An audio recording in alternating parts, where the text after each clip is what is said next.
How do you make money for nothing? The answer could be hiding in the 20 million tonnes of household waste we throw out every year. But just before you throw it away, would it be possible to have a quick look at it? That's why entrepreneur Sarah Moore wants to get her hands on things before they hit the skip. I am a passionate buyer, user and renovator of second-hand stuff, and I've turned that passion into a money-making business. I turn old into new and I sell it for a profit. Sarah's ready to sift through as many boots and bin bags as she needs to. That's vintage gold, isn't it? It's really exciting. In her search for tip treasure.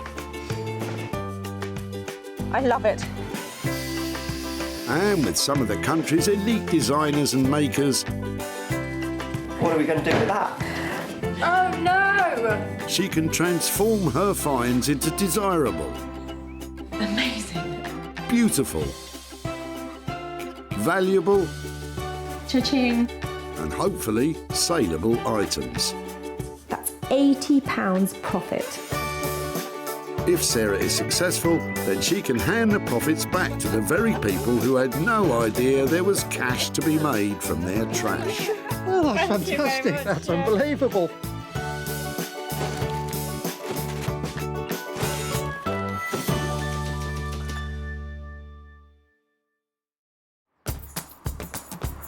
The bustling Merchants Way recycling centre near Walsall can process up to 2,000 carloads of rubbish a day, and they take all sorts. I just love the fact that you never know what you're going to find. Check these out. Aren't they cool? Sarah wants to be able to prove to the dumpers that they could be making some serious reddies from their refuse. To do that, she's been given special permission from the council to search for 3 unwanted items before they get binned. I like your Christmas trees. Thank you. She may have just missed out on some festive treats, but with more vehicles arriving every minute, it doesn't take Sarah long to spot her first item, nestling in the back of Judith's car. Hiya, are these yours? Yes, yeah. Well, they're my mum's, but they're mine. OK, I'm sorry to bother you. Is it right just to have a quick chat about them? Yeah, yeah, sure. What, are they a pair of bedside cabinets? Yeah. Lovely. Would it be possible to bring them out and have a look? Yeah. Wow, they've got some age, haven't they? Yeah, yeah. I think about 1950s, I think. OK, and have they been in your family? Yeah. They're in good condition, aren't they? Uh-huh. Lovely. So do you remember these growing up? Were these... Oh, yeah, yeah. They were Mum and Dad's wedding present. Fantastic. So they'd have had them since new, wouldn't they? Oh, yeah. His and hers? Yeah, that's right. Yeah. I'm looking for stuff like this that I can maybe do something else with. If it would be OK to take those away, I'd love to see if I could do something with them. Yes, yes, certainly, yeah. Brilliant. Thank you so much for that. They're lovely. It's a shame to be throwing them away, but if something's going to, be done that's nice with them, it's nice to see that. I love this little pair of cabinets. They're really sweet and they're really useful. I'm not quite sure, though, if I should decorate them, add some details to them, or just leave them the way they are. But I'm sure I can make money out of them. And Sarah knows just the man to help her turn old cabinets into new money. Jay Blades is a builder turned philosophy graduate turned furniture restorer. Jay has his finger on the pulse of modern design interiors, reworking the very best of British craftsmanship and bringing it into the 21st century. I've always had a passion for the kind of heritage that the British designers have produced over the years. Traditionalists would love to keep it as it is, but to be reintroduced into the market, I like to just add a bit of colour and add something a bit quirky. I really enjoy adding my bit and not necessarily worried about other people's reactions. It's more about, do I like it? If I like it, then it's good. Well, here's hoping Jay has a soft spot for this 1950s wedding present.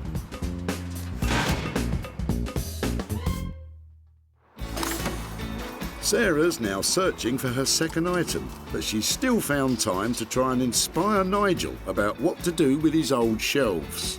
Well, I'd love to make something out of anything, but I've tried it as a planter and I just can't find any use for it in my brain. So Yeah, I know they do sort of upright vegetable gardens these days, don't they? So Yeah. you can, put them against the wall and grow stuff. In fact, I'm going to take that back on the little strawberries. That's a really good idea. I'm taking that down. I'm glad you just pricked my conscience then. Nice work, Sarah, but be careful or there'll be nothing left for you. And don't even think about it. You know you can't just grab something out of the skip, so behave yourself. Instead, why don't you sneak a peek at what treasures Richard might be about to tip?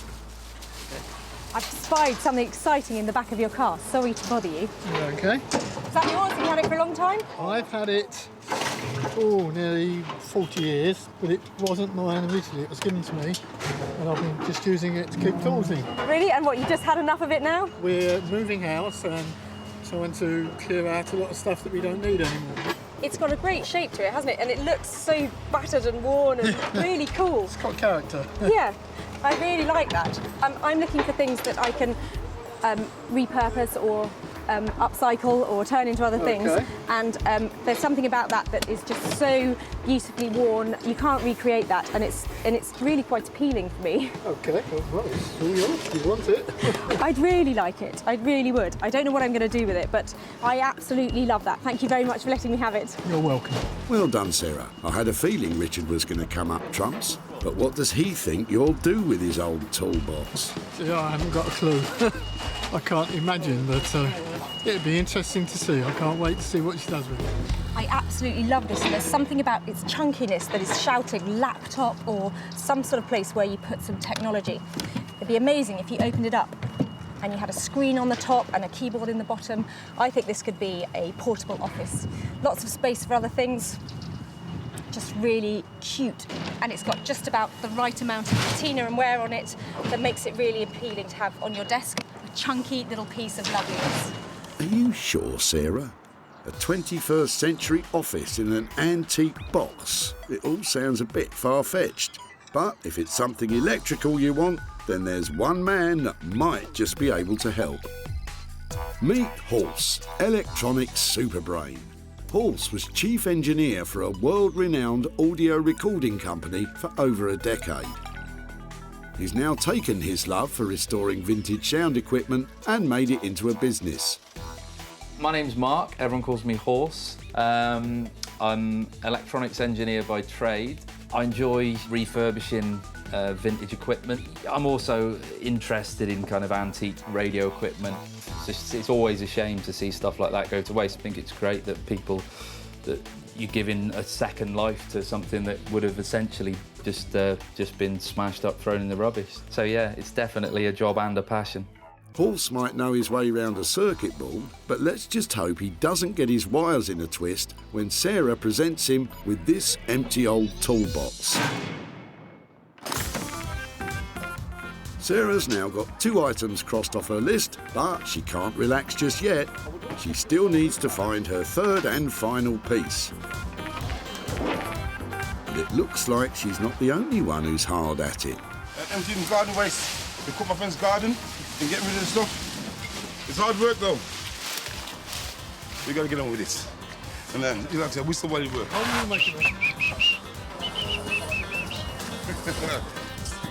Keith looks relaxed though. He's about to dump an old sofa. Hold on, boys, hold on. There's no missing what you've got in the back of the car. Is it time for a new sofa? Well, no, I've just cleared the house actually. My sister's been renting the house for a few months. She lives abroad. Okay. And of course, hard foundations came down. They wouldn't take it, so I should pick it up and throw it in the back of the car. I'm impressed you got it in here. It looks like quite a big piece. Should I help you get it out? And would it be possible to have a closer look at it? Oh, dearie me, Sarah. I know things are getting desperate, but surely you can't be serious about Keith's tatty old sofa. I'm after big pieces of furniture that I can refurbish, perhaps bring into, modern design and that kind of stuff. So for me, this is a really exciting thing to see here. It would be great if I could stop it going into the skip and take it away and try and do something to it. Right. Lovely, thank you. Keith seems in a bit of a hurry to get away. Mind you, I'd be keen to see the back of that sofa too. But what on earth does he think Sarah will do with it? Any idea? Well, I don't know, but Sarah says she can do a lot with it. It'll be really interesting to find out, see what she can do with it. It certainly will be interesting, Keith. But is Sarah still feeling confident about tackling this charity shop reject? Part of me looks at this and thinks, I'm not sure I can take it away with me because I just hate the colour. But underneath it, I know it's got a clean, bright white cover. And once I've exposed that, I think I'm going to feel a bit more positive towards it. And I can cover it in some really bright, exciting fabrics and make it saleable. Everybody needs a good, comfortable sofa. And this is one of those. If you say so, Sarah. But one thing's for sure, Keith's not hanging about any longer, just in case you change your mind. Thank you. Bye. Bye. Bye. So, the sorry sofa completes a hat-trick of salvage swag for Sarah, which she now has to try and convert into hard cash. The bedside cabinets will be reworked by Jay, the old toolbox will be placed in Horse's capable hands, and Sarah will be trying to bring a smile back to the sad sofa. It's a dirty job, but somebody's got to do it. I've had a great day here raking through the rubbish, and I think I'm going to clean up.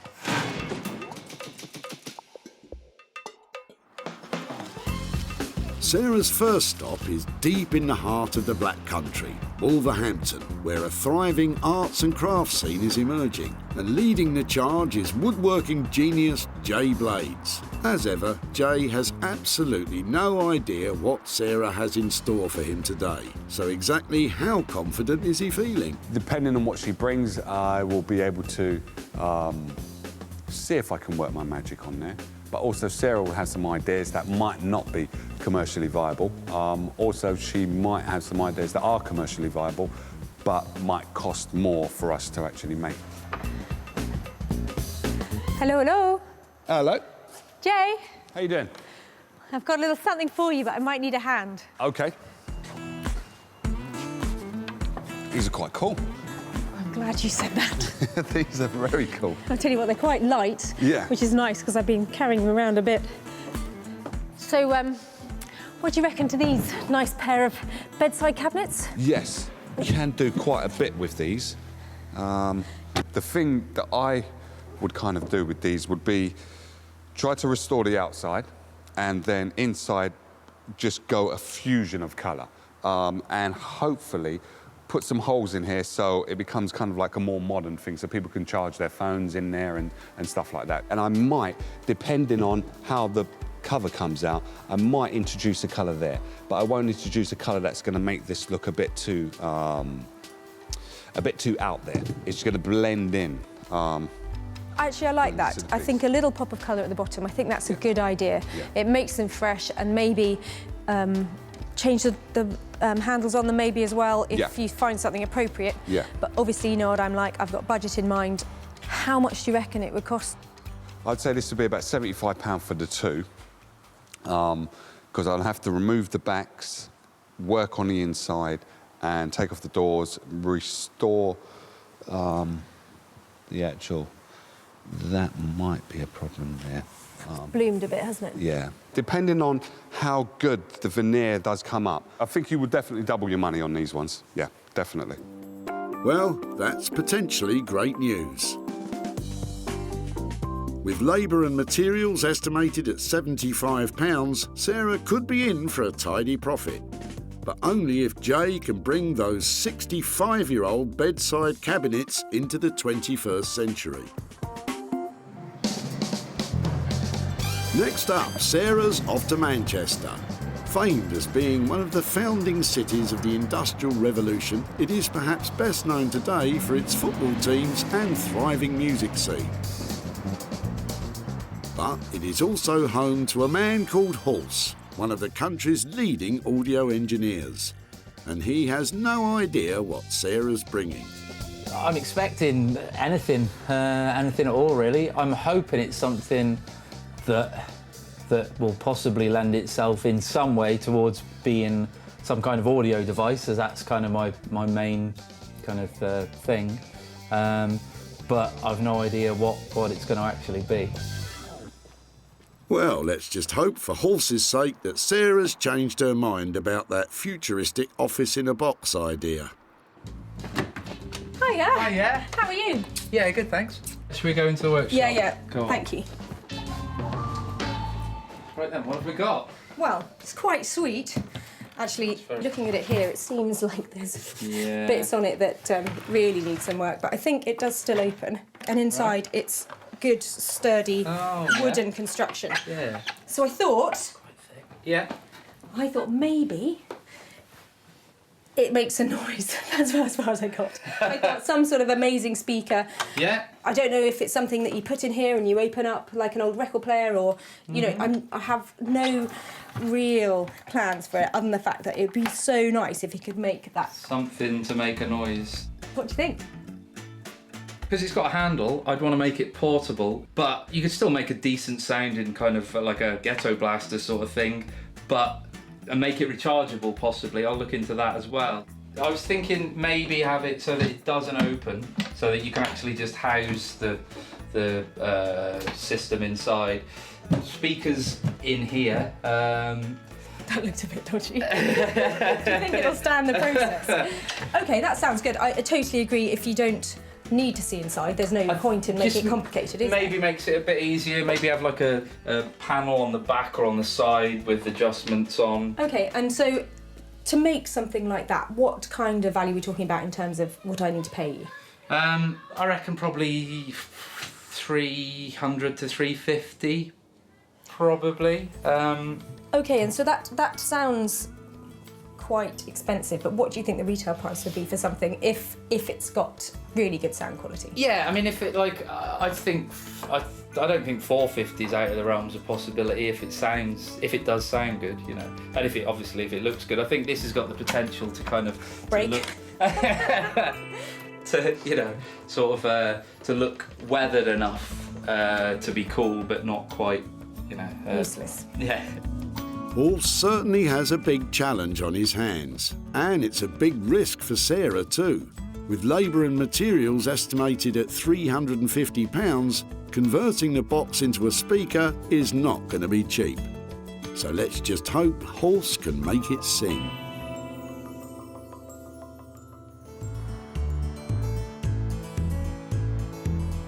It's time for Sarah to head home to the idyllic countryside of West Sussex. It's a far cry from the tip, and Sarah's dog Bramble is happy to see her home. But lurking in the barn, there's something that isn't quite so welcome in this beautiful landscape. The salvage sofa is so unappealing, even Bramble's turning her nose up at it. But don't worry, Bramble, Sarah's sure to have a plan. This sofa has got a lot of substance to it, but it's definitely lacking in style at the moment. I'm looking for a way to update it, make it look fresh, make it look exciting, and make it look saleable. And I think my best choice is ripping off the covers. I'd like to surface stitch some new fabric to it to give it a really light, floral, refreshing look. First things first, let's get rid of the maroon. That's it, Sarah. Don't forget to check down the back. It might be the only way you make any money on this item.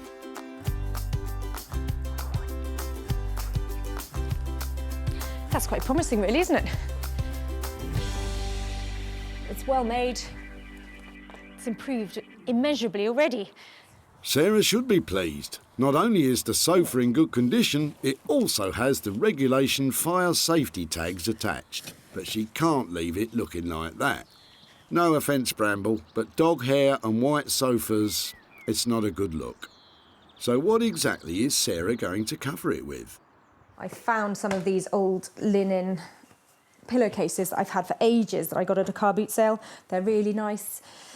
And I'm hoping that I might be able to make the back cushions for the sofa out of those. And I've washed everything else, but I don't quite know what I'm going to do yet. So I'm going to go and start laying things on the sofa, find out if I've got enough fabric, and then get stuck in. Come on. But it's not just Sarah's fabric that's worrying her. There are swallows in here, and I think they're about to fledge. I hope they have.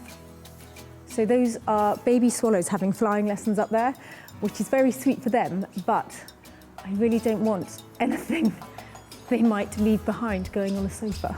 I think if the swallows are in here, I'm going to take the sofa outside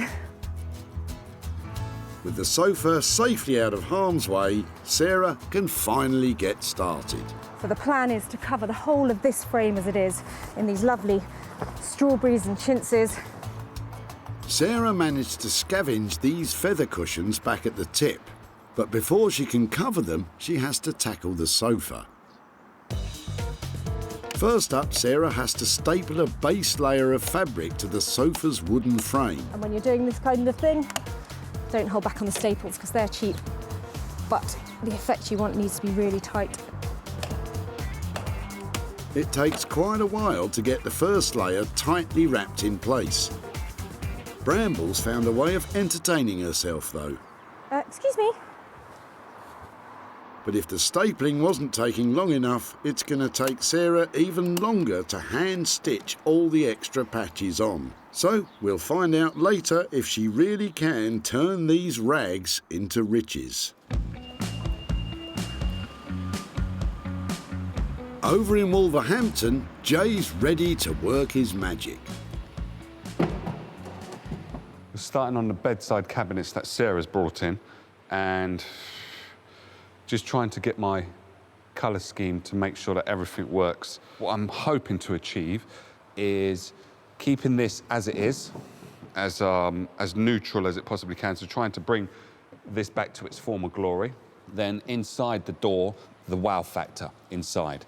So I'm hoping to paint this one colour and then have wallpaper on the door and probably wallpaper on the shelf that's inside there. And I'm just checking to see if this colour lifts this wallpaper. So the colour that I see that has the minimal amount is a blue that's here. So rather than copying this blue, I'm going for that blue what's right there. That little minute piece of blue, I'm trying to just lift that. Having decided on his colour scheme, Jay can now get cracking on wallpapering those shelves and doors. He starts by applying an even coat of PVA glue to the wood and the paper. Then, this is where you need a steady hand, Jay. And mind you don't get any creases. Sarah won't be able to sell it with a lumpy finish. And that looks perfect. Now, while the paper dries, Jay can paint the insides of the cabinets with the carefully chosen paint. With the first coat now on, Jay wants to see how it's going to look with the wallpapered shelf. That is really, really cool. I am really, really chuffed with that. Now this has passed the test of it being in my house. I would have this in my house. Just the way that looks now, like, I haven't even put the door on, and it's the shelf alone just makes that. I really like it. If Jay likes the cabinets that much, maybe he could buy them off Sarah. Well, you never know. Back in Manchester, electrical engineer Halse has got all of the components ready to build the new speaker. He's even made a new handle for the box out of one of his girlfriend's old belts.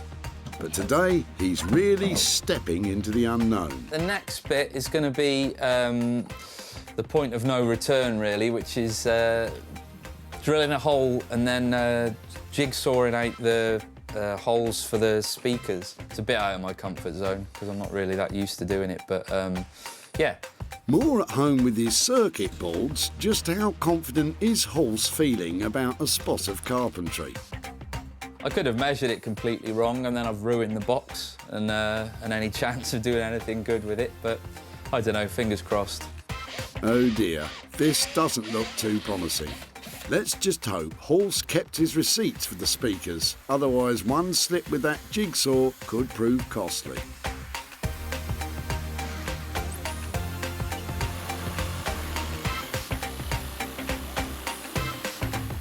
With the first hole cut, it's time to see if Halse's measurements add up. Will the speaker fit or fall straight through the hole? Just double check, that's... Oh, there we go. Not too bad. Nice one, Halse. I never doubted you. Now, you just need to do it all again for the second speaker.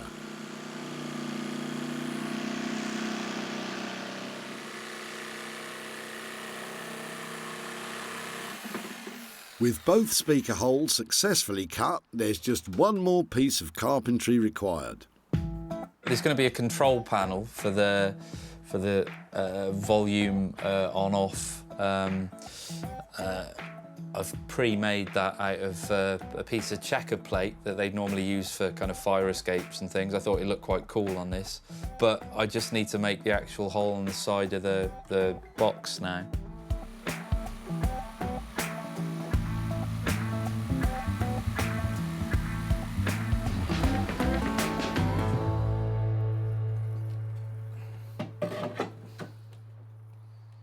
So there's going to be some tidying up to do, but eventually, this is to make, this piece of wood is so that it's further recessed to protect the control knobs, but it's going to sit back like that. I'll have to tarp this up a bit, but it's roughly there, it's fine. I'll have to put some edging around there as well, some leather or something, but yeah, I'm quite pleased with that. With the box now virtually ready, Horse just needs to wire up the electronic components and the new mobile speaker is good to go.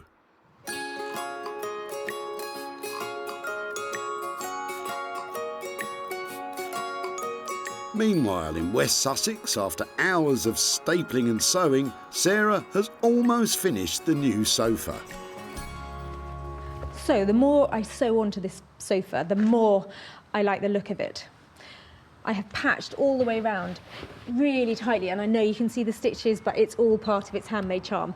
I can't make it look much neater than that, so I thought I might as well really go for the rustic look. So I've just sewn these panels of vintage offcuts all the way around here using a curved upholstery needle. With the patchwork complete, now all Sarah needs to do is to add the cushions. She made some basic covers for them earlier by using more of the vintage fabric. I can hardly remember what it looked like when it was maroon. Thank goodness. Thank goodness indeed, because the old sofa was so tired and worn, it was even rejected by a charity shop. But now, Sarah has utterly transformed it. With just a bundle of vintage remnants, she's made the sofa bright and welcoming and just bursting with old-world charm. And after all her hard work, I think it's time Sarah put her feet up. So, I hardly want to sit on it because I just know I'm going to have to plump up the cushions again, but now that is a really good selling point because this is so comfortable. It really is. It's lovely.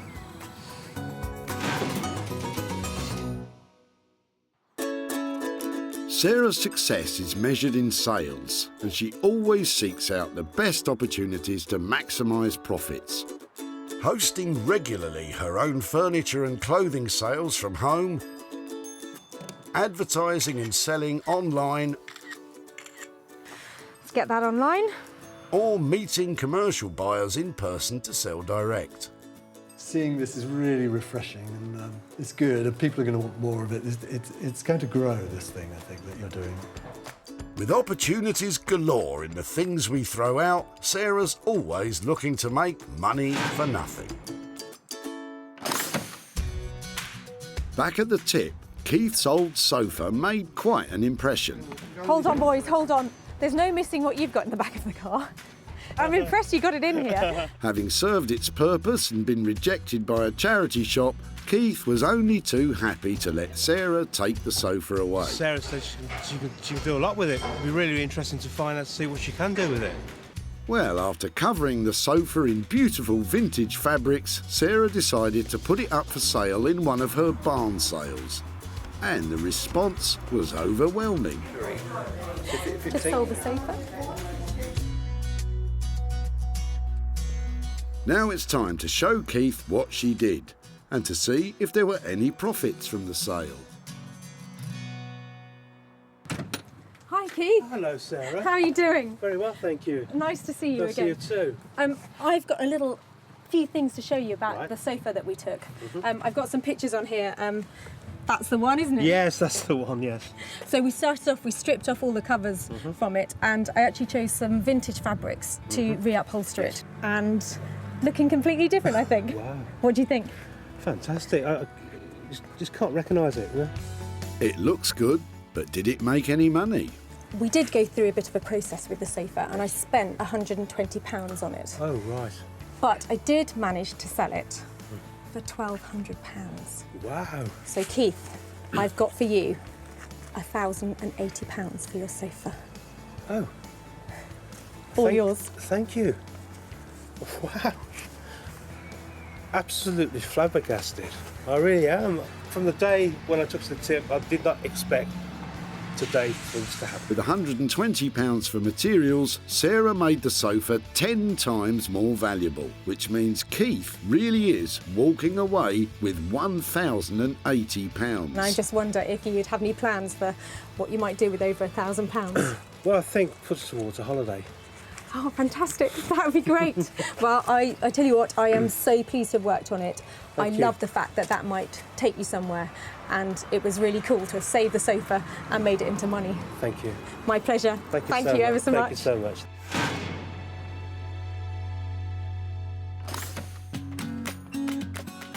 Over in Wolverhampton, Jay is applying the finishing touches to the bedside cabinets. Well, Sarah's due any minute to come and pick these up, and I'm in a bit of a rush to try and get these finished. So excuse me while I crack on.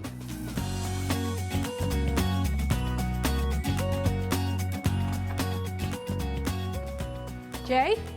Hello. Hiya, how you doing? I'm very good, but I'm not ready for you to see them just yet. Do you want me to come back in a minute? Just give me 2 minutes and I should be ready. I'll go and have a coffee. I'll see you in a sec. All right. Don't worry, Sarah. I think it'll be worth the wait. When she last saw them, the 65-year-old bedside cabinets were looking tired and worn.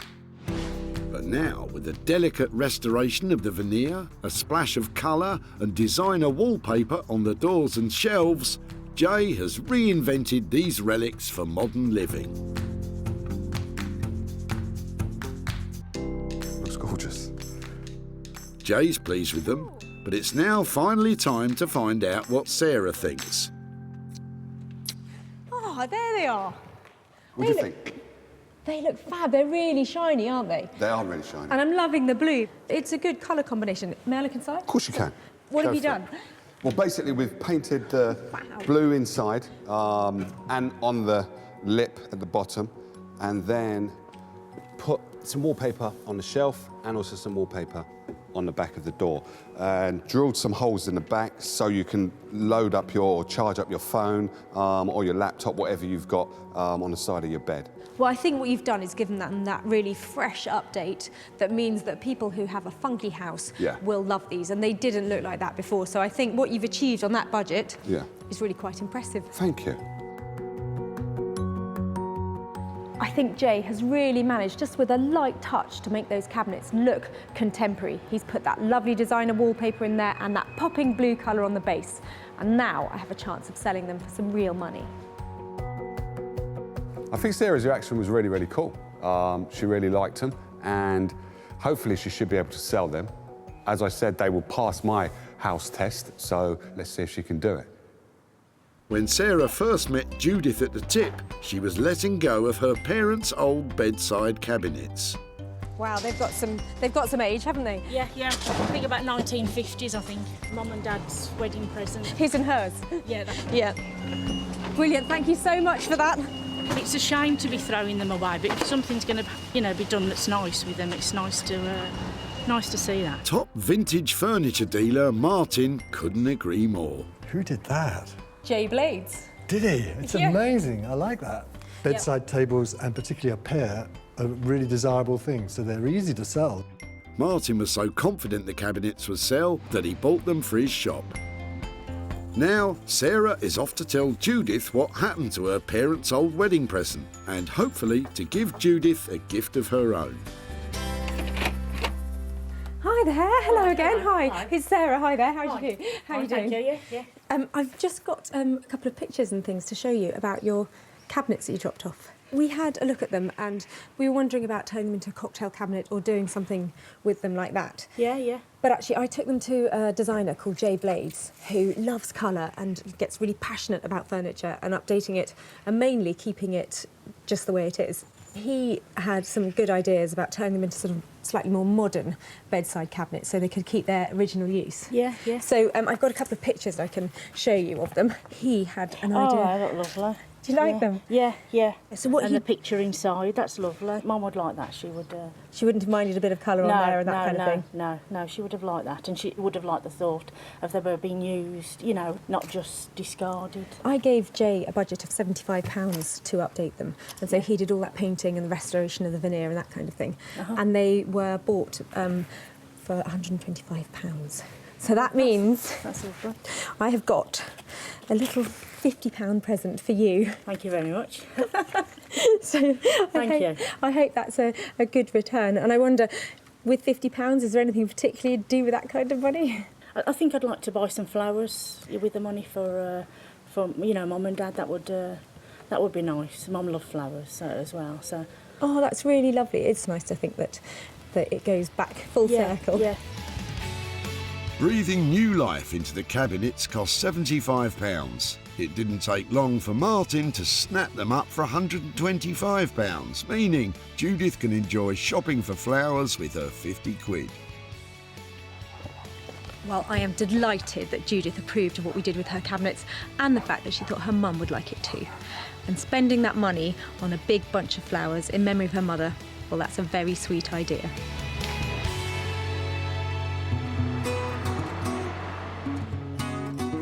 In Manchester, Sarah is on her way to collect the third and final item.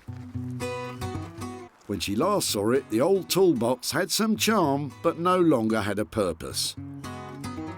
But now, Horse has turned it into a fully functional and stylish mobile speaker, complete with a rechargeable battery, Bluetooth connectivity, and even a USB charger. So how's he feeling about Sarah coming to see it? I think there's quite a transformation, so I think hopefully she's pleased with it. I think it looks quite cool, but then I'm a massive nerd, so I quite like the idea of a Bluetooth-powered speaker, but I'm not sure everyone's that fussed about it. I love surprises, Horse. How's it gone? Pretty good. Oh! You're nuts. Do you know that? You are nuts. Look at that. Wow. So you've been really busy, haven't you? What on earth have you put inside there to make it like that? There is a very hefty battery, so you've always got this kind of compromise between battery life and weight. So that's the battery. I mean, it's, you know, it's not short of a car battery really, but it's going to last. Okay, so normally this won't be on show, will it? No. Right. Normally these are shut, and then there's also screws to put in the side just to properly seal it, because you wouldn't really want it open. So, yeah. Horse, you're really clever. Do you know that? It's got an instantly attractive look about it. And what this bit here? So this is. Talk me through what gadgets you've got in here and how it works. So that's sort of on and off switch is the big switch there. Main volume control. That's an input just so you can plug anything into it that's got a mini jack connector from like a smartphone or whatever. This switch either turns it to the input, or if you turn it to the right, then it engages the internal Bluetooth receiver, so you can just use it without having anything connected to it. This is the voltage that the battery's at. So when that drops below a certain point, you'll kind of lose volume and fidelity, so it just kind of tells you whereabouts you are. The USB charger there that will send power to any kind of USB device. So you can charge something on there as well? You can. And I think it's that kind of attention to detail that just makes it so lovely. It feels like it's a well thought out design. Well done, it's cool. Ace. Brilliant. Ace? You've aced it. I absolutely love it. Shall I demonstrate? Yeah. It's a really good mixture, isn't it, of kind of retro and yeah, I think new. so. I think so.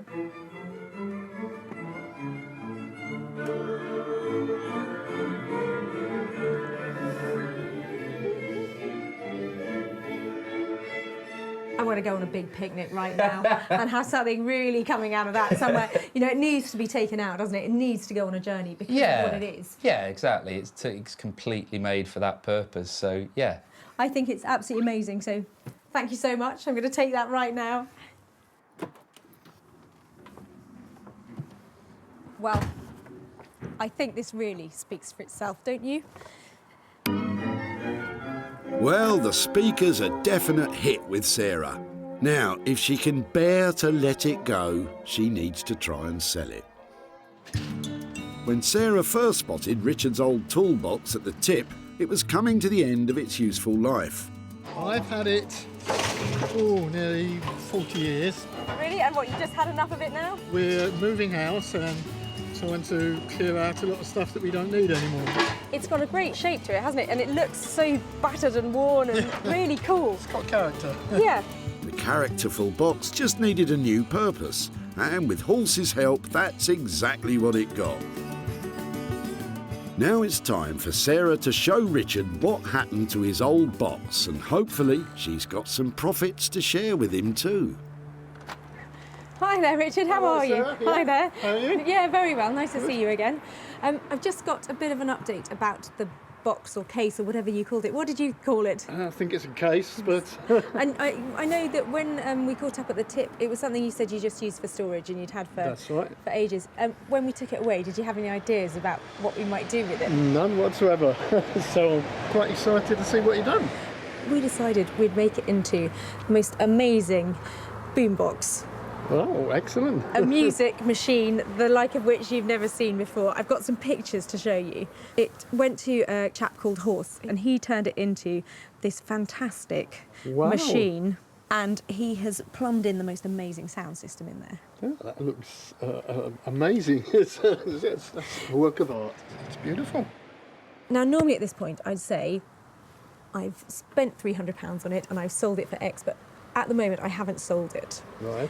But I've got high hopes for it. It's such a great looking machine. I personally would absolutely love it. So, but what I'd like to do is, when it sells, just come back to you and give you the money for it. Wow. Well, thank you. So, despite this amazing transformation by Horse, the search continues to find this unique speaker a new home. But the costs of £350 and no profit generated, this could be a potential loss for Sarah of 350 quid. So I'm really disappointed that I wasn't handing over money to Richard, but I've got high hopes that his boombox will sell and I'll be back here with some cash soon. So, Sarah's managed to make a profit on 2 of the 3 salvaged items. The bedside cabinets, beautifully brought back to life by Jay. I'm sure it won't be long before Richard's utterly unique speaker will be blasting some sweet sounds. And of course we have the unwanted sofa transformed into a showstopper by Sarah. We have transformed, restored and repurposed 3 things that were destined for the dump and handed over some money for nothing. Maybe the next time you take a trip to the tip, I could do the same for you.